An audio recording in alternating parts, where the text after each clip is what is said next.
Hey everyone, and welcome! Today we're diving into something that feels a little bit like science fiction. How can one tiny pill completely change the chemistry of your brain? It's a huge question, so let's get right into it. So, this is the big mystery we're trying to solve, right? You've got this incredibly complex, trillion-connection network inside your skull, and somehow a little pill is supposed to navigate all that and do one specific job. How does it know where to go? Well, it's not magic, it's all about chemistry. And we're going to break down exactly how it works. First things first, we have to talk about the fundamental trade-off of pretty much any medication out there. It's always a balancing act between the good you want it to do and the potential side effects you don't. And you know, not all side effects are created equal, not by a long shot. Different drugs have completely different risk profiles. So let's compare two really common examples. SSRIs, which you probably know as a type of antidepressant, and the much older first-generation antipsychotics. Okay, so with SSRIs, one of the most common complaints, and it's a big one, is sexual dysfunction. We're talking about things like a decreased libido. And for a lot of people, these issues are significant enough to make them say, you know what, this isn't worth it, and stop their treatment. And that's a huge piece of that whole risk-reward puzzle. Now, let's switch gears and look at those older antipsychotics, like haloperidol. These carry a really high risk of something called extrapyramidal side effects, or EPS for short. And this is a whole collection of pretty distressing symptoms related to movement. We're talking tremors, muscle contractions, serious restlessness. And this right here shows you some real medical progress. See, newer antipsychotics like Olanzapine were literally designed to have a much lower risk of causing those awful EPS symptoms. Now, they're not perfect, they can have other side effects, but it shows a real, conscious effort to tip that risk-reward balance in the patient's favor. So how in the world do these drugs manage to do one thing without just causing total chaos everywhere else in the brain? Well, it all comes down to precision. I want you to think about it like a lock and a key. The drug is a very specific key, and it's designed to fit one and only one very specific lock in the brain. Let's make this real with an example. Epilepsy. At its core, the problem is like an electrical storm in the brain. You've got an overactive neuron that's just firing like crazy, threatening to spread that chaotic signal to its neighbors and kick off a full-blown seizure. So, that's our lock that we need to deal with. And here's our key, a drug called Carbamazepine. It's a really common anticonvulsant. But how does this specific key work on that specific lock?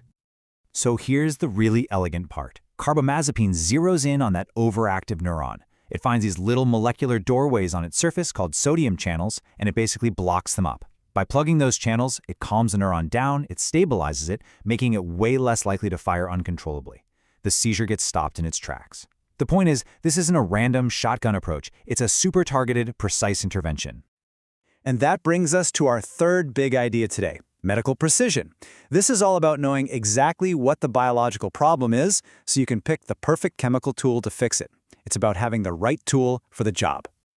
This table just lays it out so clearly. Look at Parkinson's disease. The biological problem is a lack of dopamine. So what's the solution? A drug like carbidopa/levodopa that, you guessed it, increases dopamine in the brain. Or for Alzheimer's, one of the problems is brain cells getting damaged by way too much of a chemical called glutamate. So a drug like Memantine works by blocking the receptors for glutamate. See? It's all about matching the tool to the specific task. Let's do one more example to really hammer this home. In multiple sclerosis, or MS, a huge problem during a flare-up is inflammation in the brain and nervous system. So the tool for that job is often a course of high-dose corticosteroids, which are incredibly powerful anti-inflammatories. But, and this is a big but, as this quote points out, these are not drugs you mess around with. They are incredibly potent, and with that kind of power comes a whole list of serious side effects that have to be managed very, very carefully. Which, you might notice, brings us right back to our first principle. Yeah, one of the most significant long-term side effects of using high-dose corticosteroids is what they can do to your bones. They can seriously reduce bone mineral density, which can eventually lead to osteoporosis. So you see, even when you have the perfect tool for the job, you still have to wrestle with that fundamental trade-off of risk versus reward.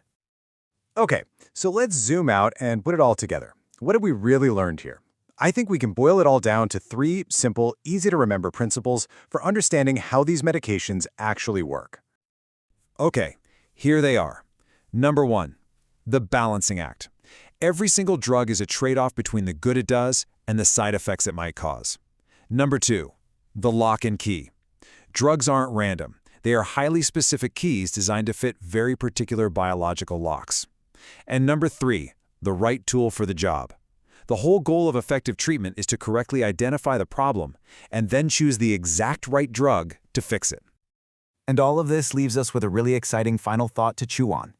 We've seen how medicine has gotten better and better at designing more specific keys with fewer unwanted side effects. So the really big question for the future is this: will we one day be able to design the perfect, custom-made key for every single person's unique brain chemistry? Imagine that. It's a pretty incredible possibility. Thanks so much for joining me.